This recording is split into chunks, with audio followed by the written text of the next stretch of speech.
So behind me we've got Transition's new Carbon Scout. It's their 125mm at the back, 140mm at the front trail bike, and this year it comes with a carbon frame. I'm running this bike for a year in What Mountain Bike as my long-termer in 2017, and I got the bike frame only. It is available like that for £2,799, but they also do a number of full bike builds as well. I decided to go frame only because it's a great test bed for some of the trail bike products that I'm going to be testing over the year, and also I kind of wanted to build it with my own little take on the bike. I first rode the aluminium Scout about 18 months ago and had an amazing time on the bike. It's an incredibly fun and involving ride.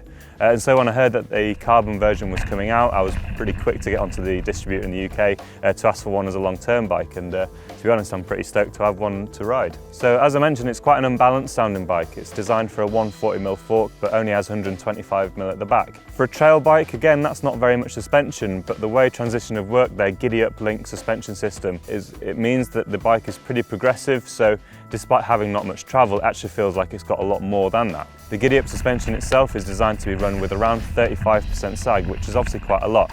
35% sag is about where the chain growth is at its maximum. So beyond that, when the bike goes further into its travel, the chain growth is decreasing all the time, which means that the suspension is nice and supple and active over those hits.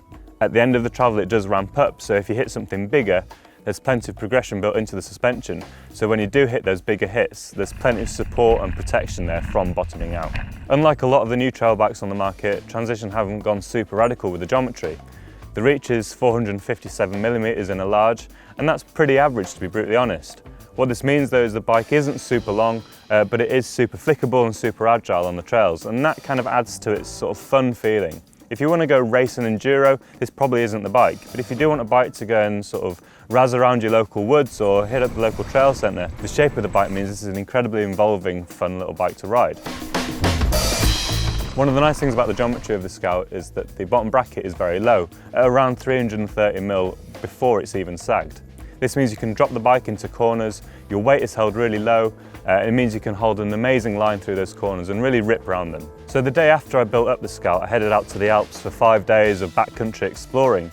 The Scout probably isn't the ideal bike for doing big days in the mountains, but I wanted a bike that can climb reasonably well but was a lot of fun on the descents. As such, the bike I built is one which is well suited to technical, fun alpine riding. At the front there's a RockShox Pike, providing those 140mm of travel, and the bike rolls on a pair of Bontrager Rhythm Elite wheels, which are reasonably wide, an alloy set of wheels. Up front I've got an E13 TRS reinforced tyre. This offers loads of grip, it's got a nice compound and I really get on with it well. And at the back I've got a 2.4-inch Maxxis Ardent. It's got plenty of volume for a nice bit of grip, and also the tread isn't too sort of aggressive, which meant for long alpine climbs it didn't hold me back too much. Drivetrain wise, I've gone for Shimano's new SLX group set in 1x11 format. What I have done though is added Shimano's XT 11 to 46 tooth cassette at the back. This is just giving me a little bit extra range on long drags. One thing I did notice about this cassette as a side point is that when your chain isn't particularly well lubed, the 4-6 tooth sprocket feels really rough, and to be honest, I didn't get on with it that well, other than the fact that I had that big range. In addition to the SLX drivetrain, I've also got a pair of the SLX brakes. They've come with the finned pads, and I'm running reverse aircon discs. The whole point of these is that they get rid of the heat really quickly, which should in theory prevent too much heat buildup and therefore brake fade or brake failure. So it's going to be really interesting to see how they perform over the course of the year. To finish off the package, I've got a Bontrager drop line seat post. It's their new cable operated dropper, 125mm of drop, pretty well priced. So as I previously alluded to, the Scout's ride is really fun and incredibly involving. There's plenty of support provided by the RockShox Monarch Debonair shock, and this keeps the shock nice and composed over sort of trail chatter, but gives just enough to give plenty of protection when the trail gets a bit bigger.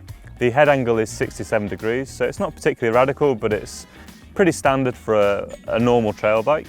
And the seat angle is 74.9 degrees, and this is nice and steep. It puts your hips over the pedals, which gives you a really nice position over the bike for riding up climbs. With such a supportive and supple back end, there's plenty of traction on the climbs, and while the Transition isn't perhaps totally suited to long technical climbs, it's definitely capable enough to get you up to the top of the hill.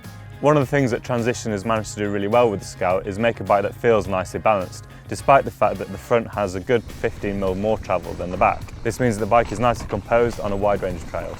So I'm going to be riding the Scout for a year. At the moment the bike is pretty much set up how I'd like it, but there's a few little things that I might try through the year. I'd like to try it with a coil shock just to see how that feels. There's a few coil trail shocks coming onto the market, so that'll be really interesting. And also, while the Bontrager Rhythm Elite wheels are a really decent pair of wheels, I'd like to try something a little bit wider with a larger volume tyres just to see how much grip I can get out of the bike and see how much faster that'll make me go.